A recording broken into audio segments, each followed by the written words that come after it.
creature swallowed whole by a monster, she thought. And the monster feels my tiny little movements inside. From The Haunting of Hill House by Shirley Jackson. Available at the Plain City Public Library in print, digital, or audio.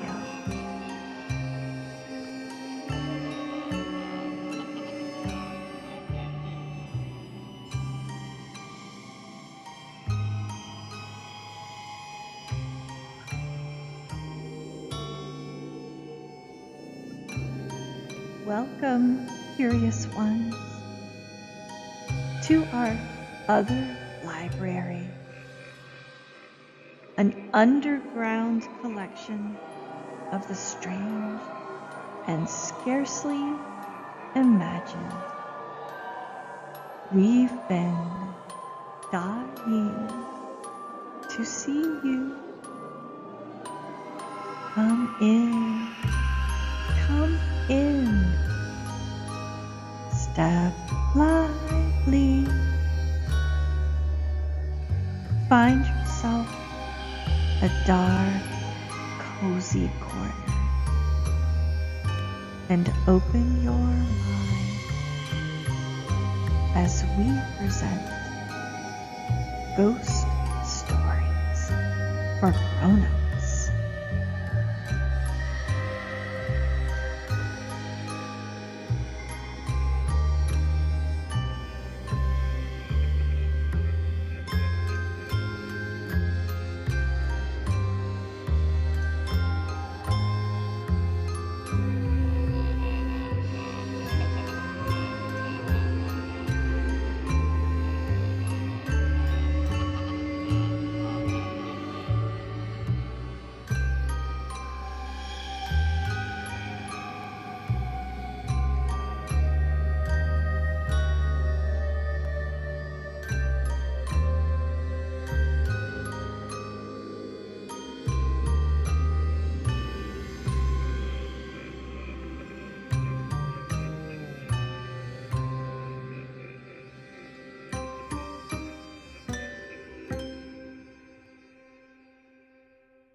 Tonight, we're celebrating the above-ground Plain City Public Library's Oceans of Possibilities Summer Reading Celebration, but with a special upside-down version of our very own.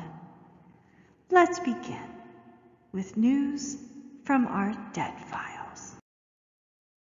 Hi, I'm Mabel, and this is Tales from the Dead Files. According to the National Oceanic and Atmospheric Administration, more than 80% of Earth's oceans are unmapped, unobserved, and unexplored. And they estimate that 91% of ocean species have yet to be classified. Roughly 2,000 newly discovered marine species are cataloged every year. Newly cataloged species are exciting, but tonight, for your summer swimming enjoyment, we're focusing on what hasn't been cataloged.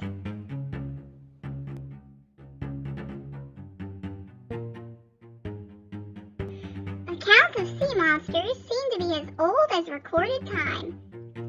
Even the Akron Daily Democrat in the late 1800s published a recurring summer column on regional sea monsters, including one account of a monster-sized serpent that sunk a schooner docked in Lake Michigan. Try saying that 5 times fast. Ed Maloney, a reported survivor of the Cheney Ames monster attack, stated that it was snake-like, at least 60 feet long, and was caught underwater between the ship's wheel and the rudder, causing the ship to shake before sinking. The wheel had cut a fearful gash in its side, from which the blood was streaming, and its baleful eyes glowed with a fierce, serpentine anger. It soon disengaged itself and wriggled away. Other eyewitnesses described the creature as half snake and half turtle with a goat-like head. Yikes! Not to be outdone by the state up north, a rash of monster sightings in Ohio's Lake Erie coastline gave new life to the Lake Erie monster stories, dating back to the early 1800s.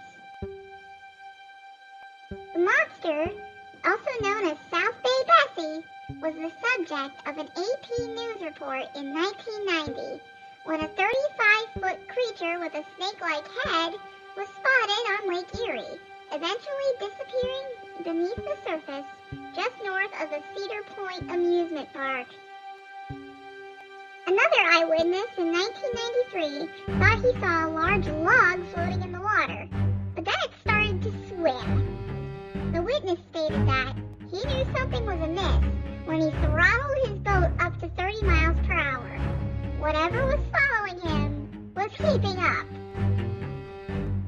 But Ohio water monster sightings haven't been relegated to the Big Lakes. In 1972, on the Miami River in Loveland, Ohio, several police officers encountered what was described as a 3-foot creature with a frog-like face.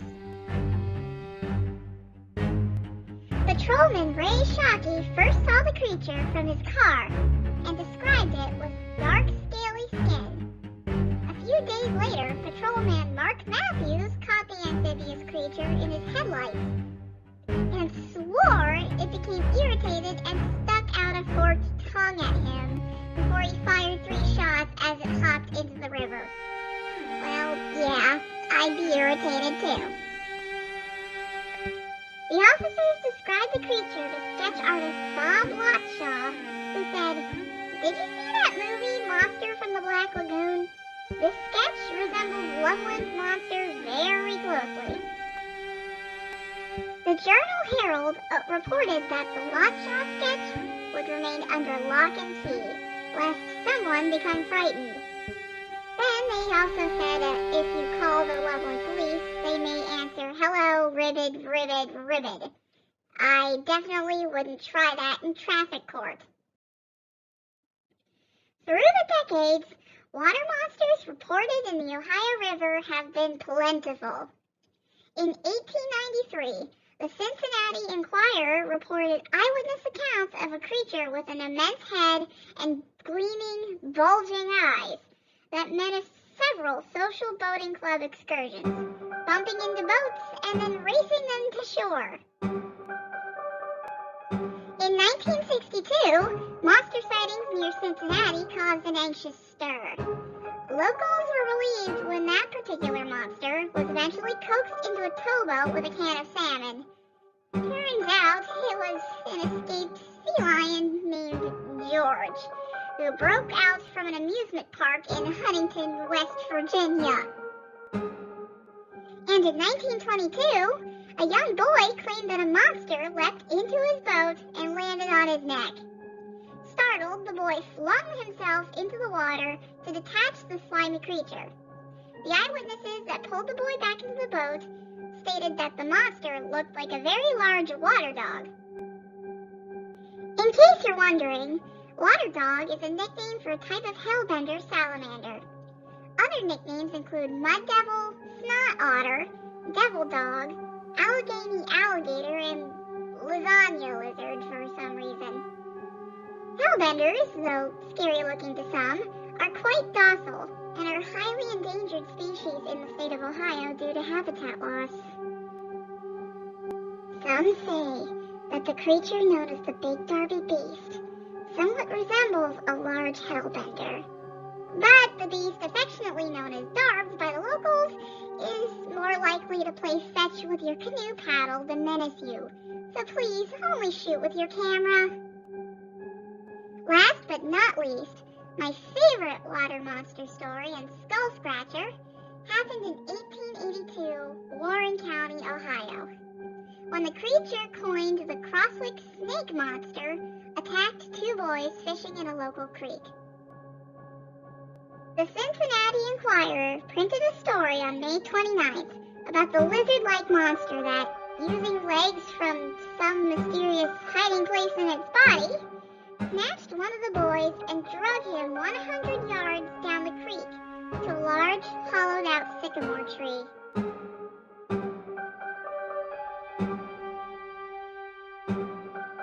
Three men working nearby heard the boy's screams and hurried to the spot where they saw the creature trying to carry the boy into the tree. The men startled the creature, who dropped the boy and disappeared into the massive sycamore. The men hurried the boy back to town to be attended by a physician, then gathered a mob of 60 armed men, determined to cut down the tree and flush the creature out.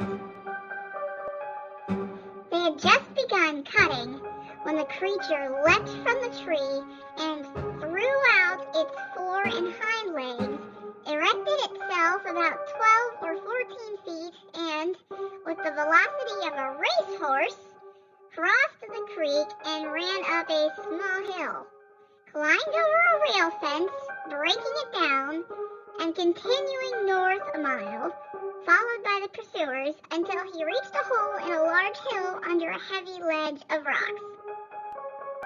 In the days that followed, locals watched for the creature described by witnesses as 30 to 40 feet long, 16 inches in diameter, of black and white color with large yellow spots. Its head was about 16 inches wide, with a long, black, forked tongue, and the mouth inside deep red. Probably from blood. Seriously, though, that sounds like something climbing in Ghoul's family tree. Well, that's all from the Dead Files, where truth is stranger than fiction. And I'm suddenly in the mood for fish and chips. Yum. Thank you, Mabel. Our own library ghoul was so inspired by tonight's stories that he wrote the following haiku. Creature from the what? A haiku. Aquatic strangeness. Unknown dark, slimy creature. Paddle much faster. Well, I guess still waters don't always run deep. If you enjoyed tonight's stories, visit the Plain City Public Library on July 27th for a special in-person presentation of Ohio cryptids and monster folklore from author of Weird Ohio and other tantalizing reads, James A. Willis. Learn more at plaincitylib.org. And to be entered into the Plain City Public Library's Upside Down Prize Pack giveaway, follow one of these links for entry. One per humanoid, please.